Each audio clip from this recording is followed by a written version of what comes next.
We have a new WarFrame, and her name is Citrine.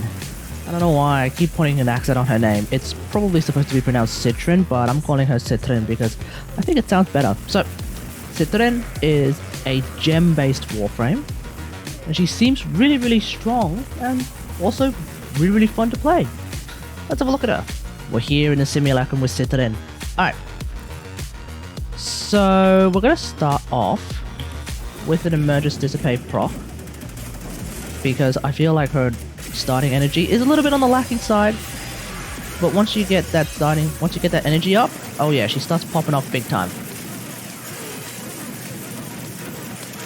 Generally speaking, as long as there's a lot of enemies, so for example a survival mission, you shouldn't have any energy problems at all, because not only do you have enemies that will drop a lot of energy orbs, which is really nice thanks to your first ability, but then on top of that, your third ability is really elemental, which basically means that there are a couple of mods that are going to be very useful for you. Let's have a look at the build that I am currently using on Citrine. This is the build that I am using on Citrine. It is a one former build, but all of these mods actually serve a pretty important purpose with Citrine's abilities. So before we begin, this is a new WarFrame, and I think it's probably a good idea to have a look at what her Citrine's abilities even are. Her first ability basically inflicts a slash proc onto enemies, and then enemies who do have that slash proc from her first ability will then have an increased chance of dropping health orbs and energy orbs, which by the way was something that I absolutely wanted to see with Mag's pool before that particular extra energy orb passive thing got removed as part of her latest buffs. So yeah. So her first ability does seem to be affected by power strength with regards to the energy orb drop as well as the health orb drop, but keep in mind it is because of this first ability that we are using Equilibrium, because the extra health orbs can then be also further converted into energy. Her second ability provides massive damage reduction up to 90%. It just basically grows. Power strength will result in it starting off faster, and with more kills and more assists you can grow even faster, so that's of course going to be really good. Duration of course also increases the amount of duration that this ability has. Prismatic Gem being her third ability. So the way that this particular ability works is that it does some damage. In fact, it might do a fair decent chunk of damage against at least corpus enemies, but generally speaking the idea is that this ability inflicts all of the single elementals onto nearby enemies that you shoot. So you basically need, well, not necessarily need, but you'll probably want to bring along a weapon that is a bit more all-encompassing, which is why I'm bringing along the Staff of Armadil. Hey everyone, this is Kate the editor. So one thing I forgot to mention is that Citrine's 3 actually procs on any weapon damage, even from your allies, and that also includes AIs. And what's interesting about the idea of bringing along friends and AIs is that the more people you have on your side, basically attacking enemies, as you can see that gem is actually shooting out more beams. So, if anything, Citrine's third ability is probably the first ability in the game that scales with AIs. And on top of that, this particular ability also triggers if you are using your operator. Notice how the single operator is resulting in a single prismatic beam coming from your third ability. But on top of that, you're able to just basically use your third ability to provide some additional status procs.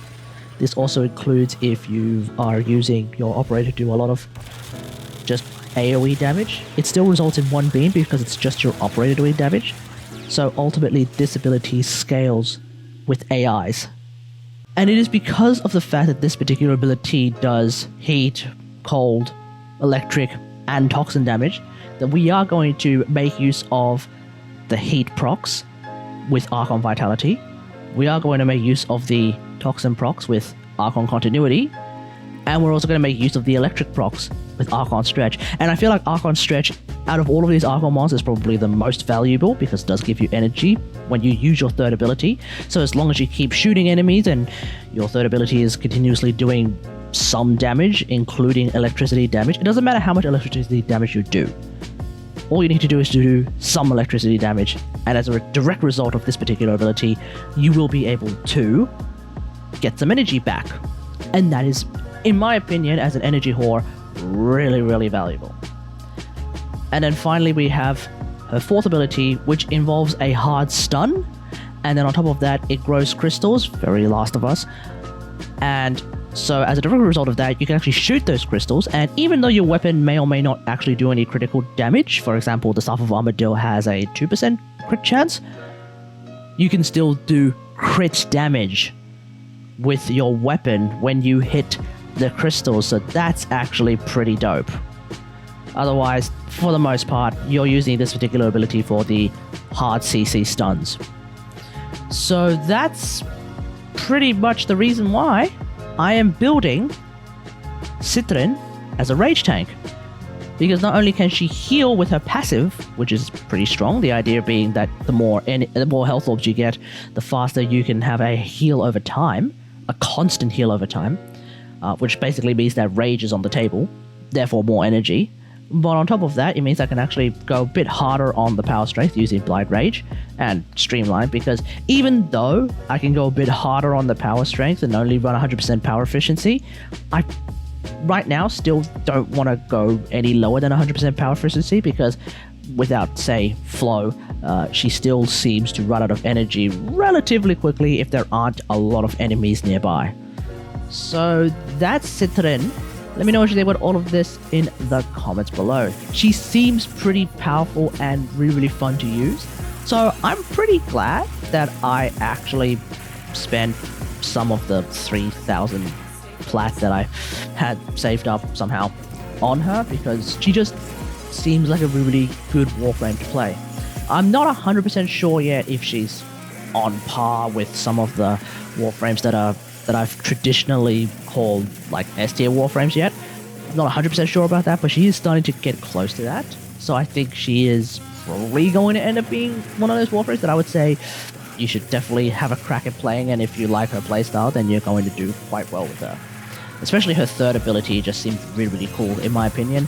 Her fourth ability is pretty nice to have, especially if you're using a weapon like Staff of Armadillo that has no crit chance. And then on top of that, if you're just king beans on using a Warframe that is more or less self-sufficient without helmet shenanigans, Citrine seems like a really good choice. But outside of that, hope you guys enjoyed. If you like this video, hit that like button, subscribe for more Warframe content, and until next time, I'll see you guys later. Thanks for watching. Bye.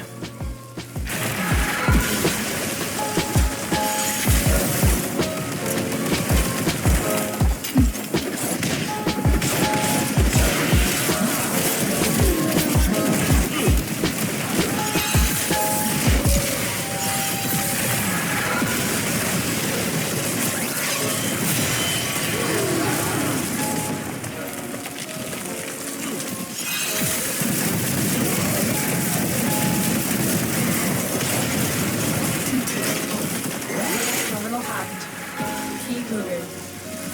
I need access to a terminal. Find one and patch me in.